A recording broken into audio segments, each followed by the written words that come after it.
నంద్యాల జిల్లా నందికొట్కూరు మున్సిపాలిటీలో పేరు గొప్ప ఊరు దిబ్బ అన్నచందంగా నందికొట్కూరు మున్సిపాలిటీ ఉందని సిపిఐ ఎంఎల్ లిబరేషన్ పార్టీ జిల్లా కార్యదర్శి పిక్కిలి వెంకటేశ్వర్లు విమర్శించారు. ఈ సందర్భంగా ఆయన మాట్లాడుతూ నీలిశికారిపేట, శేషసేనారెడ్డి నగర్, గాంధీనగర్, వాల్మీకి నగర్, వడ్డేపేట తదితర కాలనీలకు పాదయాత్ర ద్వారా ఆయన పర్యటించారు.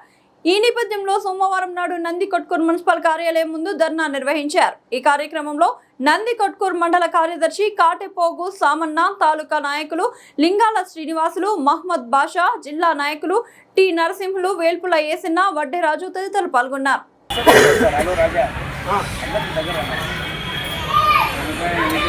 సమస్యలను పరిష్కరించాలి. మున్సిపల్ పట్టణంలో సమస్యలను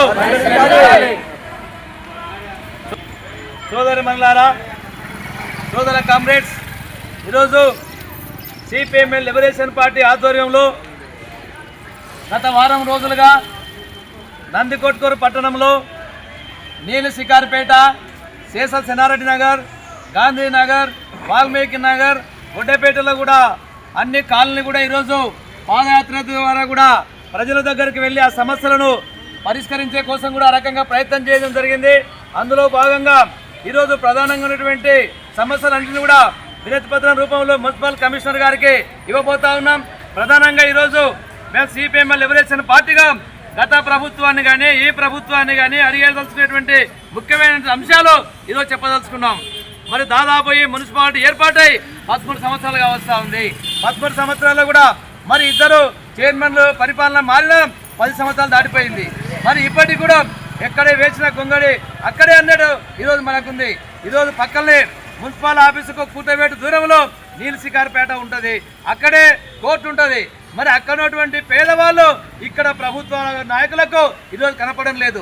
ఎన్నికల ముందరనేమో వాళ్ళతో ఓట్లు వేయించుకొని గద్దె నెక్కి ఈరోజు గెలిచిన తర్వాత ఆ కాలనీని మర్చిపెట్టే పరిస్థితి కనపడతా ఉంది. అక్కడ చూస్తే నిన్న పాదయాత్రలో మొత్తం కూడా అనేక మంది పేదవాళ్ళు, దాదాపు ఉన్నటువంటి 100 కుటుంబాల్లో 60-70 కుటుంబాలు అత్యంత నిరుపేదలుగా, దరిద్రులుగా ఉన్నారని చెప్పేసి ఈరోజు మీకు తెలియజేస్తా ఉన్నాం. వాస్తవానికి ఈరోజు అక్కడ ఉన్నటువంటి పేదవాళ్లకు చాలా మందికి రేషన్ కార్డు లేవు, కొంతమందికి ఆధార్ కార్డు లేవు, కొంతమందికి భర్త చనిపోయినా వాళ్లకు సర్టిఫికేట్ అనే పరిస్థితి కనపడతా ఉంది. ఎక్కడ రోడ్లు లేవు, డ్రైనేజ్ లేదు, మురికి చెత్త కుంప అంతా కూడా అక్కడే ఉన్నటువంటి పరిస్థితి మనకు కనపడతా ఉంది. అందుకొరకే ఈరోజు మేము అడుగుతా ఉన్నాం ఎమ్మెల్యే గారిని, ఎంపీ గారిని, ఈరోజు ఈ జిల్లా కలెక్టర్ గారిని, కమిషనర్ గారికి ఈరోజు ఆ కాలనీని కనీసం మీరు దత్తత తీసుకోండి. ఎక్కడో ఏ కాలనీలో దత్తత తీసుకోవడం కాదు, ఈరోజు నీలిశికారిపేటను మీరు దత్తత తీసుకోండి. వాళ్ళని, పేదవాళ్ళను ఆర్థికంగా ఎదగడానికి ఆ రకంగా మీరు ప్రయత్నం చేయమని చెప్పేసి మేము కోరుతా ఉన్నాం.